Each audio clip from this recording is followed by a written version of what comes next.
So in the previous lecture, we talked about vapor pressure, and we said that's the pressure of a gas above a liquid, but that's actually not technically correct. So, or at least there's a little bit more to it. You have to seal the container, and you put the liquid in the container, and of course the liquid will constantly vaporize and will form a gas. And in a container where you leave the lid off, right, the liquid eventually all evaporates and it's bone dry.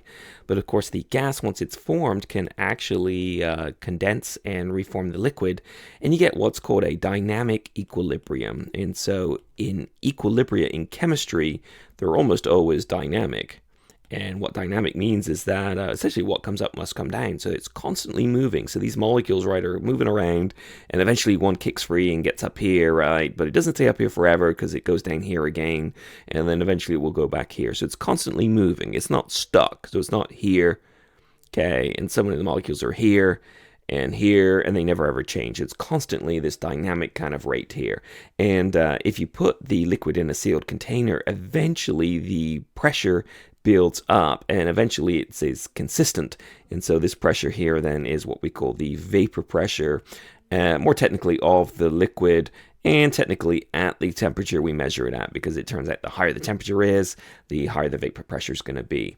And at dynamic equilibrium, we'll actually talk about equilibrium a lot in this course, but essentially you get equilibrium when the rate of the one reaction, vaporization, is equal to the rate of the reverse reaction, condensation. So when those two rates are equal, then you get, and I'm going to write equilibrium as EQM, then you are at equilibrium. And the classical case of this is a population, right? So if you look at the population in, say, a country, when it's static, when it doesn't change, it doesn't mean that no one ever dies, right? And no one is ever born. It just means the rate at which people die is exactly balanced by the rate at which people are born. Or if you like, the rate at which people are born and the rate at which people immigrate to your country, so come in, is exactly balanced by the death rate and the emigration rate. So it's the same with a bathtub. Imagine you fill up a bathtub and you pull out the drain plug, water will go out. Well, the water level will drop inside, but if you turn the faucet on or the tap on and let it fill up, you can eventually reach an equilibrium where the rate at which water's coming in is equal to the rate at which water's coming out. And that's equilibrium for you. So we can go ahead and we can measure these curves here, and what we find is that they're actually exponential curves. And so the vapor pressure versus the temperature typically looks something like so. So you sort of get this exponential growth, which normally means it kind of creeps up, and then pow, it kind of explodes. And I can draw another substance's vapor pressure, and maybe it looks something like this.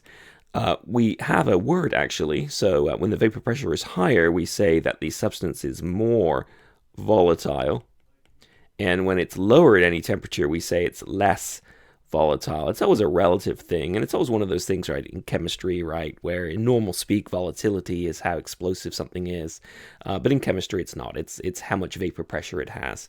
And actually, if you remember what atmospheric pressure is 1 atmosphere, or 760 millimeters of mercury. You get something kind of interesting when these curves cross. So this red curve here is actually acetone, let's say. And acetone actually this vapor pressure reaches atmospheric pressure at 56 degrees Celsius. And it turns out that when you reach atmospheric pressure, that is called the boiling point. And so this is actually the boiling point of acetone. In actual fact, we will more properly call it the NBP, and this is the this is the normal boiling point. And what normal refers to is that a normal pressure of 1 atmosphere, right, or 760 millimeters of mercury is what we're dealing with here. And so if we had a lower pressure than that, we would have a different boiling point. So boiling occurs when the vapor pressure equals atmospheric pressure. So boiling is when the vapor pressure equals the atmosphere's pressure. Okay, now on average, right, an atmosphere in a normal day here on the Earth is 760 millimeters of mercury. But of course, if you have a weather system that comes through that lowers the pressure, then it's going to take a correspondingly lower temperature in which to boil at. And conversely, if you have a weather system that raises atmospheric pressure, it's actually going to take more energy to boil, right? It's going to boil at a higher temperature. So that's what NBP means here. So earlier I've talked about boiling points. I may have said the boiling point of water is 100 degrees C. That's actually not quite right. It's the normal boiling point is 100 degrees C. And actually the blue curve, speaking of water, is actually water's curve. And so water reaches 1 atmosphere of vapor pressure at 100 degrees C, and that is its normal boiling point. And so, of course, if you raise the atmospheric pressure, if you have, say, a Instapot, right, where inside the pressure builds up, it actually will boil at a much higher temperature. And conversely, if you lower the pressure, then you can actually get water to boil at a lower and lower temperature. So for instance, if you try and make a cup of tea on Mount Everest, the atmospheric pressure on Mount Everest is much lower, so it actually boils at a much lower temperature, which means your tea is terrible.